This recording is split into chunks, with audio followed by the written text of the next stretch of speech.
एक मोर ने बताया, ये 6 खर्च बंद कर दो, अमीर बनने से कोई नहीं रोक सकता। क्या आप जानते हैं कि हमारे धर्म और आध्यात्मिक ग्रंथों में मोर को केवल सौंदर्य का प्रतीक ही नहीं, बल्कि विवेक, जागरूकता और दिव्य चेतना का संकेत माना गया है। कहा जाता है कि धन की देवी महालक्ष्मी जहां विराजमान होती हैं, वहां अहंकार नहीं, बल्कि संतुलन, संयम और समझ का वास होता है। और मोर उसी संतुलन का प्रतीक है। मोर केवल नाचने वाला पक्षी नहीं है, वो बारिश आने से पहले ही नाच उठता है, खतरे को आने से पहले भांप लेता है और विषैले सर्प तक को पराजित करने की क्षमता रखता है। यही कारण है कि मोर को उस जागृत बुद्धि का प्रतीक माना गया है, जो इंसान को समय रहते सही और गलत के बीच फर्क करना सिखाती है। मोर की आंखें हर दिशा में देख सकती हैं। वो सामने भी देखता है, पीछे भी और चारों ओर भी। ठीक वैसे ही विवेक से भरा इंसान अपने वर्तमान खर्चों के साथ साथ अपने भविष्य को भी देख पाता है। लेकिन जब विवेक सो जाता है, तब इंसान ऐसी ऐसी वित्तीय गलतियां कर बैठता है जिन्हें वो दिन के उजाले में भी देख नहीं पाता। इसी गहरे ज्ञान के अनुसार जीवन में 6 ऐसे अदृश्य खर्च होते हैं जो दिखाई तो नहीं देते, लेकिन आपकी मेहनत की कमाई को अंदर ही अंदर खोखला कर देते हैं। अगर इन खर्चों को समय रहते बंद ना किया जाए, तो इंसान चाहे कितनी भी बड़ी कमाई क्यों ना करने लगे, धन उसके जीवन में टिक नहीं पाता। ये कोई साधारण कहानी नहीं है, ये उस आध्यात्मिक और व्यावहारिक धन ज्ञान का सार है जो आपकी कमाई को दीमक की तरह चाटने वाली आदतों से आपको हमेशा के लिए मुक्त कर सकता है। इस कथा को अंत तक सुनने के बाद आपके मन में धन को लेकर चल रही उथल-पुथल धीरे धीरे शांत होने लगेगी और आपको वो मानसिक सुकून मिलने लगेगा जिसकी तलाश हर इंसान जीवन भर करता है।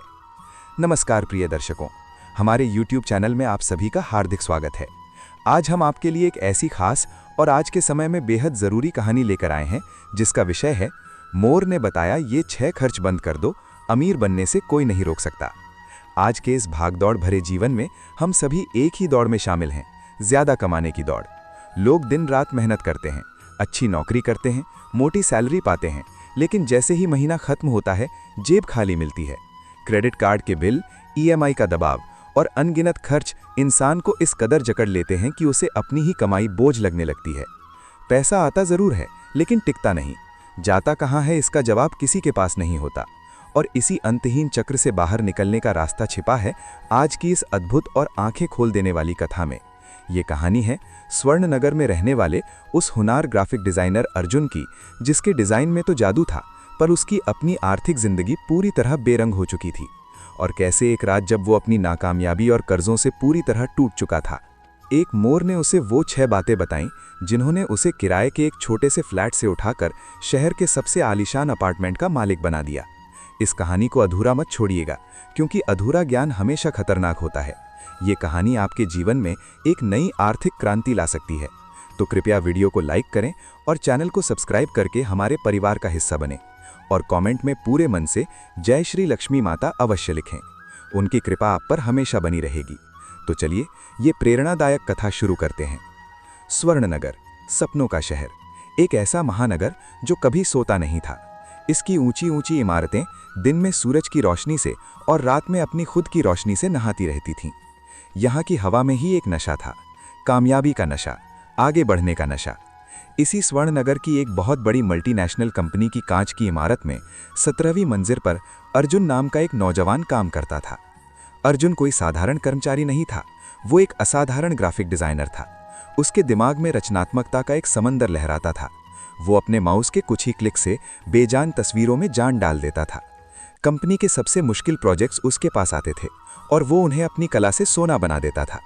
उसके बॉस आदित्य मेहरा, उसके कलीग्स सब उसकी प्रतिभा का लोहा मानते थे और इसी प्रतिभा के दम पर उसे एक मोटी तनख्वाह भी मिलती थी, इतनी कि शहर में एक आरामदायक जिंदगी बसर की जा सके।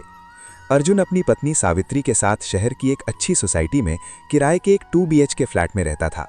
सावित्री एक शांत और समझदार लड़की थी जो एक स्कूल में पढ़ाती थी।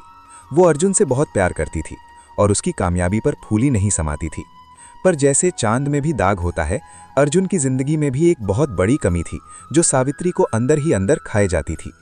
अर्जुन के हाथ में पैसा बिल्कुल नहीं टिकता था। पहली तारीख को जब सैलरी का मैसेज फोन पर बजता, अर्जुन को लगता था जैसे वो स्वर्णनगर का बादशाह है। लेकिन महीने की 25 तारीख आते आते हालत ऐसी हो जाती थी कि उसे सावित्री से पेट्रोल भरवाने के लिए पैसे मांगने पड़ते थे। उसकी जीवन शैली उसकी कमाई से कहीं ज्यादा महंगी थी। उसे हर चीज में ब्रांड चाहिए था। कपड़े, जूते, घड़ी, फोन, सब कुछ लेटेस्ट और सबसे महंगा। उसके दोस्तों का ग्रुप भी ऐसा ही था, जहां हर हफ्ते इस बात की होड़ लगती थी कि किसने ज्यादा महंगा गैजेट खरीदा या कौन वीकेंड पर सबसे महंगे क्लब में गया। अर्जुन इस होड़ में कभी पीछे नहीं रहना चाहता था। उसे लगता था कि यही मॉडर्न लाइफ है। अगर वो ऐसा नहीं करेगा तो उसके दोस्त उसे पिछड़ा हुआ और कंजूस समझेंगे। सावित्री उसे अक्सर समझाने की कोशिश करती। एक रात जब अर्जुन एक बहुत महंगी घड़ी ऑनलाइन ऑर्डर कर रहा था, सावित्री उसके पास आकर बैठी। उसने धीरे से कहा, अर्जुन, क्या हमें सच में इस घड़ी की जरूरत है? तुम्हारी पिछली घड़ी भी तो बिल्कुल नहीं है। देखो, हमारे 3 क्रेडिट कार्ड्स के बिल हर महीने बढ़ते जा रहे हैं। हम चाहें तो हर महीने थोड़ा थोड़ा बचाकर अपने घर के डाउन पेमेंट के लिए पैसा जमा कर सकते हैं। अपना घर हो तो कितना अच्छा हो, है ना? अर्जुन ने लैपटॉप से नजर हटाए बिना जवाब दिया। सावित्री तुम फिर शुरू हो गई। अरे मैं इतनी मेहनत किस लिए करता हूँ? अपनी लाइफस्टाइल मेंटेन करने के लिए ही ना। और ये घड़ी इन्वेस्टमेंट है, इससे मेरी प्रोफाइल अच्छी लगेगी। तुम बेकार की चिंता करती हो, मैं सब संभाल लूंगा। सावित्री चुप हो जाती। वो जानती थी कि बहस करने का कोई फायदा नहीं है। अर्जुन अपनी एक अलग ही दुनिया में जीता था, एक ऐसी दुनिया जो सोशल मीडिया पर लाइक्स और कमेंट्स से चलती थी। वो अपनी हर छोटी बड़ी खरीद, हर रेस्टोरेंट का बिल, हर पार्टी की तस्वीरें ऑनलाइन पोस्ट करता और फिर घंटों बैठकर उन पर आए लाइक्स गिनता रहता। उसे लगता था कि जितने ज्यादा लाइक उतनी ही ज्यादा उसकी इज्जत है। यह सिलसिला चलता रहा। कर्ज का अदृश्य जाल मकड़ी के जाले की तरह उन्हें चारों ओर से कसता जा रहा था। अब तो हालत ये हो गई थी कि अर्जुन एक क्रेडिट कार्ड का बिल चुकाने के लिए दूसरे कार्ड से कैश निकालता और फिर उस दूसरे कार्ड का बिल चुकाने के लिए तीसरे का इस्तेमाल करता। वो एक ऐसे चक्रव्यूह में फंस चुका था जिससे बाहर निकलने का कोई रास्ता उसे दिख नहीं रहा था। इस तनाव का असर अब उसके काम पर भी दिखने लगा था। जिस अर्जुन को कभी किसी काम में गलती के लिए टोका नहीं गया था, अब उसे छोटी छोटी गलतियों के लिए मीटिंग्स में डांट पड़ने लगी थी। तभी एक दिन उसकी जिंदगी में उम्मीद की एक किरण आई। उसकी कंपनी को एक बहुत बड़े विदेशी क्लाइंट मिस्टर जॉन एंडरसन से एक प्रोजेक्ट मिला। ये एक नई बेवरेज कंपनी की पूरी ब्रांडिंग का काम था, शुरू से लेकर अंत तक। ये प्रोजेक्ट इतना बड़ा और महत्वपूर्ण था कि डायरेक्टर ने खुद सारे डिजाइनर्स की मीटिंग बुलाई। मीटिंग में जब अर्जुन ने अपना शुरुआती आइडिया प्रेजेंट किया तो मिस्टर जॉन एंडरसन उससे इतना प्रभावित हुआ कि उसने शर्त रख दी कि ये पूरा प्रोजेक्ट सिर्फ अर्जुन ही लीड करेगा। ये अर्जुन के करियर का सबसे बड़ा मौका था। इस प्रोजेक्ट की फीस इतनी थी कि अगर वो मिल जाती तो अर्जुन के सारे कर्जे एक झटके में उतर सकते थे और उसके बाद भी अपने घर के डाउन पेमेंट के लिए एक मोटी रकम बच सकती थी। अर्जुन ने यह मौका हाथ से जाने नहीं दिया। उसने खुद से वादा किया कि वो इस बार कोई गलती नहीं करेगा। उसने दिन को दिन और रात को रात नहीं समझा। वो सोशल मीडिया, दोस्तों, पार्टियों, सबसे दूरी बना ली। उसका एक ही लक्ष्य था, ये प्रोजेक्ट। वो घंटों ऑफिस में बैठकर काम करता और फिर घर आकर भी देर रात तक लगा रहता। सावित्री ने भी उसका पूरा साथ दिया। वो उसके लिए कॉफी बनाती, उसे हिम्मत देती और घर की कोई भी जिम्मेदारी उस पर नहीं महीने की अथक पागलपन की हद तक की गई मेहनत के बाद अर्जुन ने एक ऐसा शानदार काम करके दिया कि विदेशी क्लाइंट भी हैरान रह गया। उन्होंने ना केवल उसकी पूरी फीस दी बल्कि खुश होकर ऊपर से मोटा बोनस भी दिया। एक सुबह अर्जुन के अकाउंट में एक साथ इतनी बड़ी रकम आई कि वो कुछ देर तक अपने फोन की स्क्रीन को घूरता ही रह गया। वो खुशी से चिल्ला पड़ा। उसने सावित्री को गोद में उठा लिया। सावित्री की आंखों में खुशी के आंसू थे। उसने भगवान के मंदिर में दिया जलाया और बोली, भगवान का लाख लाख शुक्र है अर्जुन, अब हम सबसे पहले अपने सारे कर्जे चुका देंगे, एक भी पैसा उधार का नहीं रखेंगे। उसके बाद जो बचेगा उसे हम कल ही अपने घर के लिए फिक्स डिपॉजिट कर देंगे। अर्जुन ने भी भावुक होकर सावित्री के हाथ पर हाथ रखकर कसम खाई, हाँ सावित्री, कल सुबह का पहला काम यही होगा, अब और कोई गलती नहीं।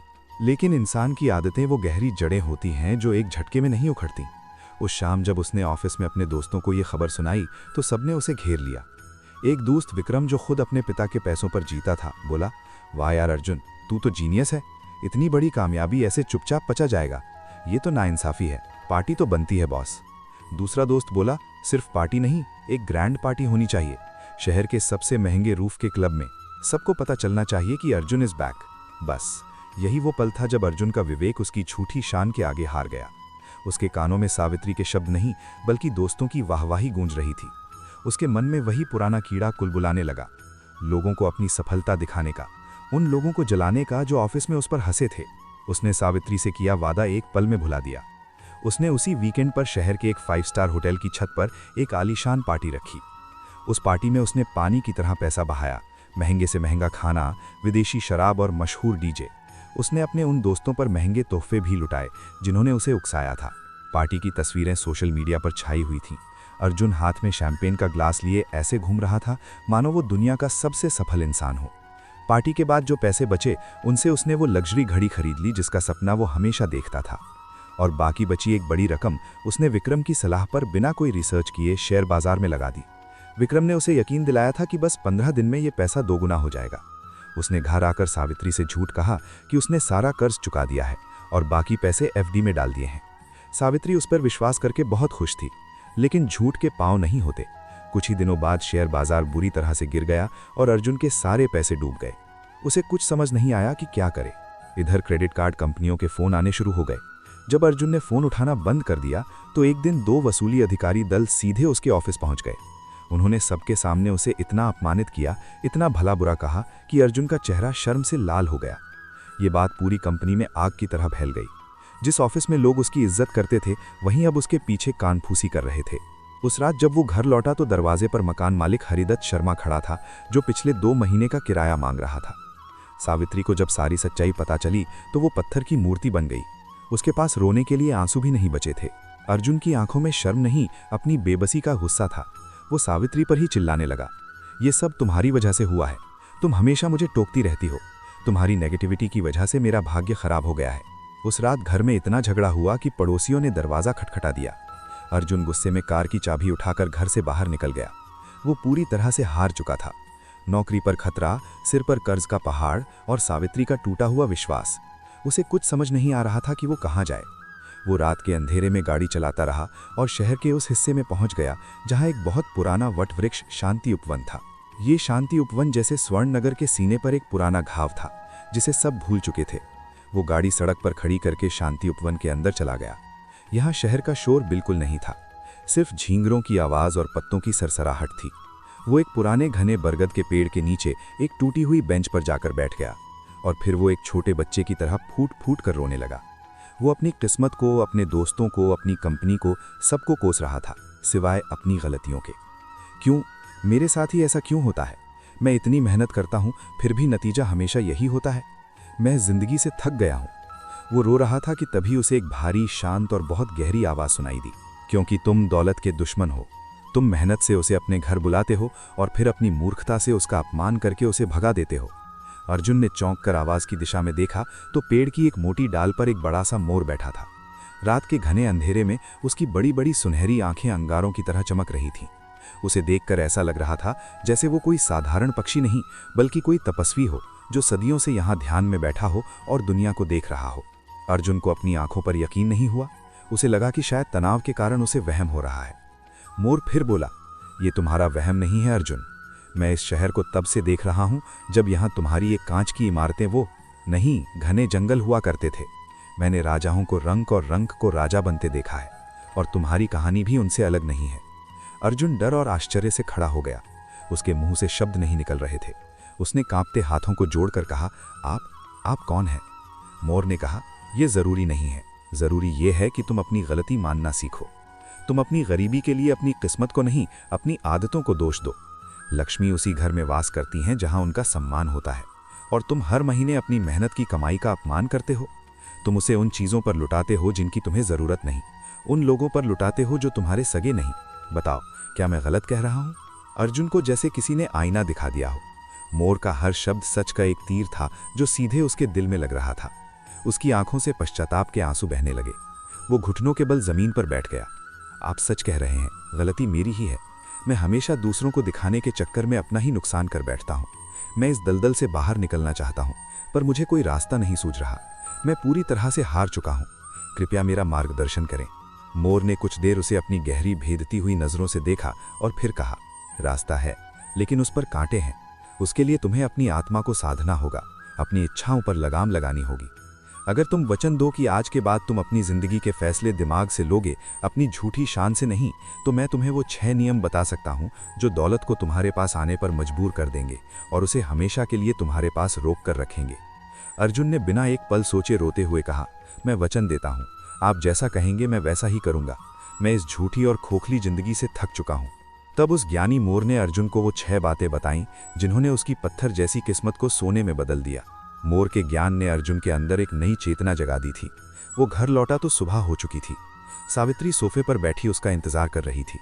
उसकी आंखें रो रो कर सूज गई थीं। अर्जुन ने कुछ नहीं कहा। वो सीधा जाकर सावित्री के पैरों में बैठ गया और उसके हाथ पकड़कर रोने लगा। उस दिन अर्जुन की आंखों में बनावटी गुस्सा नहीं, सच्चा पश्चाताप था, जिसे सावित्री ने पहचान लिया। उसने अर्जुन को उठाकर गले से लगा लिया। उस दिन के बाद अर्जुन की जिंदगी एक नए और कठिन रास्ते पर चल पड़ी। उसने सबसे पहले अपनी लग्जरी घड़ी और बहुत सा गैर जरूरी सामान ऑनलाइन बेच दिया। उन पैसों से उसने मकान मालिक हरिदत्त शर्मा का किराया चुकाया। अगले दिन वो अपने बॉस आदित्य मेहरा के पास गया, उसे सारी सच्चाई बताई और अपनी गलती मानी। उसने कहा, सर, मैं जानता हूं मैंने सबको निराश किया है, लेकिन अगर आप मुझे एक आखिरी मौका दें तो मैं वादा करता हूं कि आदित्य मेहरा ने उसकी आंखों में सच्चाई देखी और उसे एक आखिरी मौका दे दिया। उस शाम अर्जुन और सावित्री साथ बैठे और पहली बार उन्होंने मिलकर अपने घर का बजट बनाया। उन्होंने हर छोटे बड़े खर्च को एक डायरी में लिखना शुरू किया। अर्जुन ने अपने हाथों से अपने तीनों क्रेडिट कार्ड कैंची से काट दिए। उसने अपने फ़ोन से उन सभी दोस्तों के नंबर डिलीट कर दिए जो उसे फिजूल खर्ची के लिए उकसाते थे। वो ऑफिस से सीधा घर आता और सावित्री के साथ वक्त बिताता। उन्होंने बाहर खाना पीना, वीकेंड पर घूमना, पार्टी करना, सब कुछ बिल्कुल बंद कर दिया। शुरू में उसे बहुत मुश्किल हुई। उसे लगता जैसे वो एक पिंजरे में कैद हो गया हो, लेकिन जब भी उसका मन डामाडोल होता, सावित्री उसका हाथ थाम लेती और उसे उस रात का वादा याद दिलाती। उसने एक एक करके अपने सारे कर्जे चुकाने शुरू किए। इसमें कई महीने नहीं, कई साल लग गए। ये एक लंबी और कठिन तपस्या थी, लेकिन उसने हिम्मत नहीं हारी। वो अब अपनी कमाई का एक बड़ा हिस्सा बचाने लगा। जब सारा कर्ज खत्म हो गया तो उसने उन्हीं पैसों को किसी दोस्त की सलाह पर नहीं, बल्कि खुद रिसर्च करके सही जगह पर निवेश करना शुरू किया। कुछ ही सालों में उसकी मेहनत और अनुशासन रंग लाया। उसने न केवल अपना खोया हुआ सम्मान वापस पा लिया, बल्कि अपनी बचत और सही निवेश से इतना पैसा जमा कर लिया कि उसने उसी शहर में अपना एक सुंदर सा फ्लैट खरीद लिया। जिस दिन उन्हें घर की चाबी मिली, अर्जुन सावित्री को लेकर सीधा उस पुराने शांति उपवन में गया। वो बरगद का पेड़ आज भी वैसे ही खड़ा था जैसे समय का कोई गवाह हो। उसने ऊपर देखा, डाल पर वही मोर शांत बैठा था। अर्जुन ने हाथ जोड़कर मन ही मन उसे धन्यवाद दिया। मोर ने अपनी आंखें खोली, जैसे कह रहा हो, मैंने कहा था ना, दौलत तुम्हारे पास खुद आएगी, बस तुम्हें उसका सम्मान करना सीखना होगा। उस मोर ने अर्जुन को जो 6 बातें बताई थीं, वे आज के समय में हर उस इंसान के लिए संजीवनी बूटी की तरह हैं, जो कमाता तो बहुत है पर बचा कुछ नहीं पाता। तो चलिए अब उस दिव्य ज्ञान की ओर बढ़ते हैं, उन 6 खर्चों की ओर जिन्हें स्वयं मोर ने बंद करने की सीख दी थी। मोर ने कहा, धन की कमी कभी आपकी कमाई से नहीं होती, धन की कमी हमेशा आपकी आदतों से पैदा होती है। पहला खर्च, दिखावे और झूठे सोशल स्टेटस का खर्च। मोर ने सबसे पहले इंसान को आईना दिखाया। उसने कहा, सबसे विनाशकारी खर्च वो होता है जो हम जरूरत के लिए नहीं, बल्कि दूसरों को दिखाने के लिए करते हैं। महंगा मोबाइल, ब्रांडेड कपड़े, बड़ी गाड़ी, आलीशान पार्टी, सिर्फ इसलिए क्योंकि आपके दोस्त या पड़ोसी के पास वो चीज़ है। मोर ने समझाया कि दिखावे की ये आग कभी नहीं बुझती। आज आपने एक चीज़ खरीदी, कल कोई और उससे महंगी ले आएगा। इस दौड़ में जीतने वाला कोई नहीं होता, सिर्फ कर्ज बढ़ता है और मन अशांत होता है। याद रखिए, असली इज्जत उधार के सामान से नहीं, आपके बैंक बैलेंस और मानसिक शांति से होती है। इसलिए दिखावे पर किया गया हर खर्च आज ही बंद कर दीजिए। दूसरा खर्च, बुरी संगत और गलत दोस्तों पर उड़ाया गया पैसा। मोर ने कहा, जो लोग सिर्फ आपकी जेब देखकर आपके साथ हैं, वे मित्र नहीं, आपकी बर्बादी के साथी हैं। जो दोस्त आपको शराब, पार्टी, फिजूल खर्ची और उधार लेने के लिए उकसाते हैं, वे धीरे धीरे आपको उस रास्ते पर ले जाते हैं जहां से वापसी मुश्किल हो जाती है। ऐसे लोगों पर किया गया खर्च कभी खुशी नहीं देता, सिर्फ पछतावा देता है।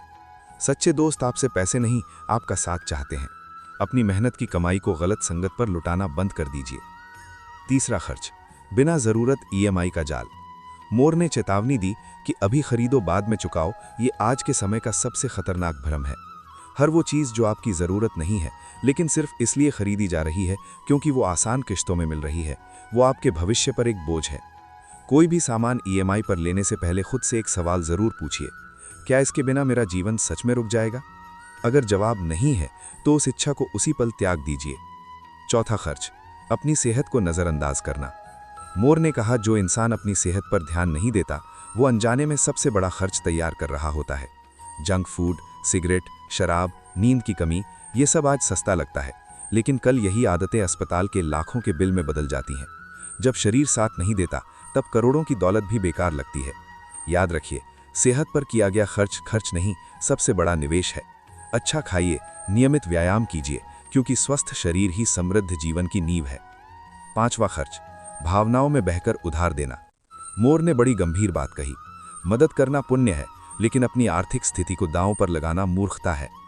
किसी दोस्त या रिश्तेदार को सिर्फ इसलिए पैसा उधार मत दीजिए क्योंकि आप ना नहीं कह पा रहे। अक्सर ऐसा पैसा वापस नहीं आता और साथ में रिश्ते भी टूट जाते हैं। मदद उतनी ही कीजिए जितनी अगर वापस ना भी मिले तो आपके जीवन पर असर ना पड़े। 6ठा खर्च, खुद पर खर्च ना करना। मोर ने कहा, यह सबसे छुपा हुआ और सबसे शक्तिशाली नियम है। जो इंसान अपनी स्किल्स बढ़ाने, नई चीज़ें सीखने और खुद को बेहतर बनाने पर समय और पैसा खर्च नहीं करता, वो अपनी कमाई के रास्ते खुद ही बंद कर लेता है। नौकरी हो या बिजनेस, समय के साथ सब बदलता है। जो खुद को अपडेट नहीं करता वो पीछे छूट जाता है। एक किताब, एक कोर्स, एक नई सीख आपकी जिंदगी की दिशा बदल सकती है। ज्ञान पर किया गया निवेश आपको जीवन भर का सबसे बड़ा रिटर्न देता है। यही थे मोर द्वारा बताए गए 6 खर्च जो अगर समय रहते बंद कर दिए जाएं तो धन अपने आप आपके जीवन में टिकने लगता है। ये कहानी हमें सिखाती है कि आर्थिक आज़ादी केवल बड़ी सैलरी से नहीं बल्कि सही सोच, अनुशासन और विवेक से आती है। हमें पूरी आशा है कि ये कथा आपके जीवन में एक सकारात्मक मोड़ लाएगी और आपको आर्थिक रूप से मजबूत, मानसिक रूप से शांत बनाएगी। यदि आपको ये कहानी पसंद आई हो तो कृपया इसे अपने दोस्तों और परिवार के साथ साझा करें। हमारे चैनल को सब्सक्राइब करना ना भूलें और कमेंट में पूरे श्रद्धा भाव से लिखिए, जय श्री लक्ष्मी माता। माँ लक्ष्मी की कृपा आप सभी पर सदैव बनी रहे।